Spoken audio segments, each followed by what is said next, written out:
Welcome everybody to tonight's Live at 5, coming to you from my revamped office that's about half done at the moment.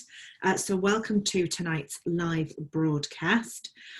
Tonight we're going to talk about something that I've touched on LinkedIn, and it seems to have hit a bit of a chord. So I thought I would come on here. And if I look down, I'm periodically just checking my phone for comment.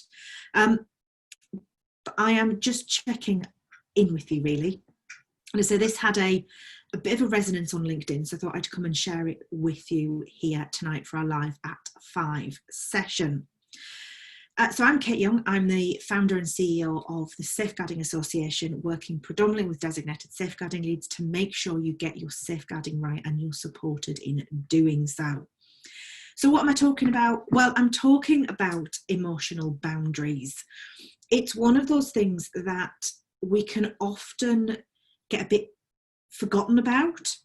What we're really good at as safeguarding professionals is putting in professional boundaries. We can put in those kind of sort of physical boundaries in terms of the work that we do. We know not to be in a room with a child or a young person on our own. We know that there are very clear processes and procedures that we need to be following. And in the main, we are, and you are, as a safeguarding professional, really good at that.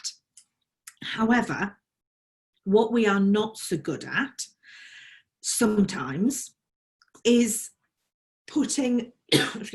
enforcing our emotional boundaries. So what do I mean by that? Well, by that, I mean those things that stop us from taking the weight of the work that we do home with us. And that can be really tough. The weight that we have on our shoulders as safeguarding leads can be enormous. It can sometimes be a really heavy load, and sometimes we feel like we're the only ones that can deal with it, and we're the only people that are there to manage it or to handle it.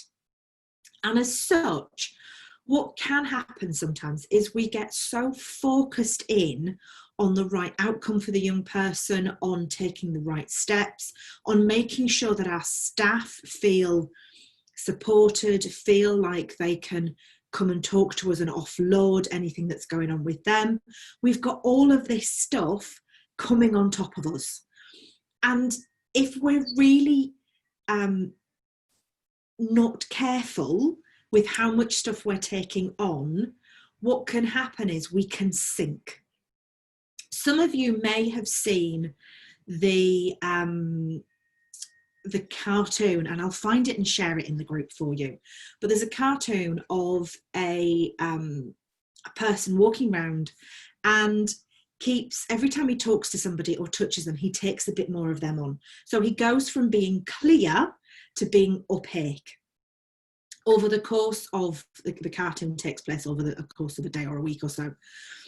But that's what can happen to us if we're not careful and we don't manage our own emotions, we don't give ourselves space. We can end up being utterly entrenched and bogged down with the emotional weight of everybody else's issues.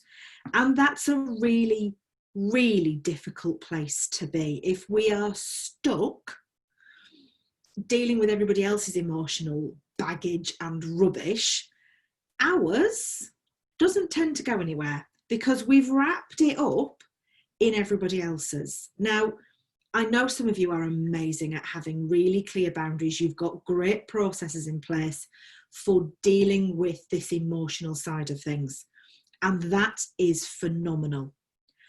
But what I also know from the people I've spoken to and the people I work with is that we're not always great at that. And sometimes we can be striving for an outcome for a young person and be taking the weight of the world, of their world, with us as well, which means that we're not looking after us. It means that we get stuck and we're then not able to offer the support to another young person, or little things start to get on top of us.